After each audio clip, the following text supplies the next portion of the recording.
Are you coming to Alberta anytime soon, like this weekend, maybe? This weekend, maybe. At this moment, no. I don't have Okay. anything planned in Alberta.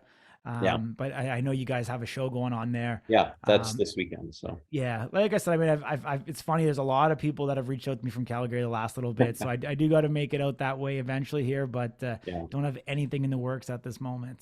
Yeah. Well, Stampede comes up pretty soon. You can come out for Stampede and then stick around Totally. for show, and Yeah. it could be fun. Absolutely. I know I'm actually heading to Las Vegas this weekend. I've been doing some work with the Oh, UFC and Power yeah. Slap and stuff that's going Yeah. on there. And they've got an event coming up, Power Slap #2 on Wednesday. So in Vegas on Monday for the press conference, the official weigh-ins and face-off on Tuesday, and then the actual event itself taking place on Wednesday. So That's crazy. exciting times So there. fill me in on what is the slap event? I feel like green to this. I feel like we did this at high school, but then Yeah. now it's morphed into an event. Totally. I mean, you know what? Slap boxing has been around for a number of years. Kids are Yeah. doing it in the schoolyard and stuff like that now. And you know, it's been one of these things that originated back in like 2017. Or actually, I mean, I can even go back. 2008. Slap for Cash was a guy that got very infamous, has a Huh. million followers on Instagram, and he was paying people to allow him to slap them, and it went Wow. viral. It went viral on social media. So he did that for a number of years. He's racked up billions of views Sure. doing this. And Wow. then in 2017, a guy by the name of JT Tilley started Slap Fight Championship out of Missouri.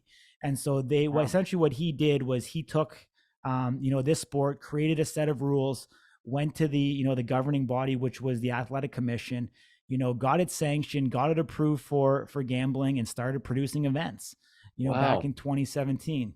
And so, he was able to do, events very similar to how we do bodybuilding events, in casinos, Yeah. in theaters.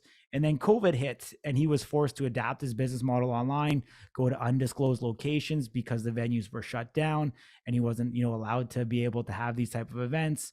Went to a straight, production of pay-per-view only. So like Wow. great entrepreneurs adapting the business model to be able to continue the sport to evolve and grow. And then March of last year, which was 2022, Lorenzo Fertitta and Dana White decided to get involved, and they put their own money to back it. Huh. Both those guys were kind of in retirement mode with the UFC because they Yeah. were bought out by Envision, which is a massive internationally traded public company. So they came out of retirement to start this league, Wow. and so they started this Power Slap. They did a bunch of trials, and then they filmed the Road to the Title in December of this past year, and they had a deal with TBS, very similar to the Ultimate Fighter, Yeah. to kind of or Hard Knocks if you're an NFL football fan, to Yeah. kind of give you some of the behind the scenes type of stuff. And then they produced, the historic Power Slap #1 in March of this year. And Wow. like I said, Power Slap #2 coming up. They've got they actually changed the way that they're doing their distribution model. They decided to get off traditional television with TBS, and they went to Rumble, which is kind of a Mhm. YouTube alternative. Yeah. That's kind of being put, and they signed an 8 event contract over 2 years with them. But Wow. I mean, really, like I said, it's these guys are kind of taking the philanthropist model. Yeah. They're working with JT Tilley, going state by state, getting this approved, really at the grassroots level, getting it approved by all the commission. Creating the set of rules that people can fight. And if you look at the Right. way that consumers are evolving, this is primed for this time. Sure. If you look, right now when songs come out, they're less than 3 minutes long. Yeah. Consumers' attention spans are so short. You Yeah. like this is a made for social media sport. This is made Sure. for TikTok because you get that instant gratification. They essentially looked and they said, okay, UFC, people aren't watching it because they don't want to watch 15 minutes of fighting and Yeah. rolling around and land. Like now you get instant gratification. You get 3 slaps, happens in less than 5 minutes, literally the Mhm. entire event. And the knockout rate in slap fighting is phenomenal. It was like Is it really? 70%. It's like No way. 70%. And Wow. so literally you get the anticipation, and it's like nothing you've ever seen before. When you were actually there at the event, it's actually like being on the 18th green at Pebble Beach. Everybody Mm. is dead quiet.